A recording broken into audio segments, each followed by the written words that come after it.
सोलापूर शहरामध्ये मोहोळच्या महात्मा ज्योतिबा फुले सामाजिक संस्था अशा एक संस्थाकडून आम्हाला एक पत्र मिळालेलं आहे. त्यात सोलापूर शहरात वेगळ्या मेडिकल सेंटर्समध्ये मायनर मुलींच्या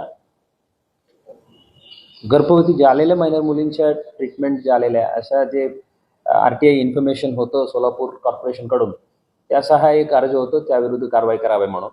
त्यात आम्ही चौकशी करताना आम्हाला हे क्लिअर आढळून आलेलं आहे 34 प्रकरणामध्ये अंडर एज मुलीच्या 18 वयाच्या खालच्या मुलींच्या प्रेग्नन्सी रिलेटेड ट्रीटमेंट वेगवेगळं वैद्यकीय शाळात झालेलं आहे म्हणून.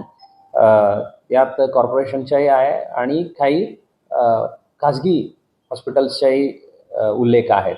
त्या ठिकाणी ट्रीटमेंट झालेलं आहे म्हणून त्यावर आम्ही चौकशी करून संबंधित परिवार ज्यांनी बालविवाह केलं आणि ज्या ठिकाणी ते ट्रीटमेंटसाठी आलं तिकडचे जे मेडिकल ऑफिसर ज्यांना जाणीव असतानाही हे मायनर आहे म्हणून कुठल्याही प्रकारच्या MLC पोलिसला दिलं नाही, या कारणास्तव आम्ही BNS IPC आणि पोक्सो अंतर्गत प्लस ज्या ठिकाणी लग्न झालेलं आहेत ते बालविवाह प्रतिबंधात्मक कारवाई प्लस ज्यांनी लग्न लावून दिलेलं आहे त्या पर्टिक्युलर परिवाराच्या सदस्य आणि जे संस्था आहे त्यांच्या विरुद्ध आम्ही गुन्हे दाखल केलेले आहेत. आतापर्यंत 10 केसेस दाखल झालेल्या आहेत.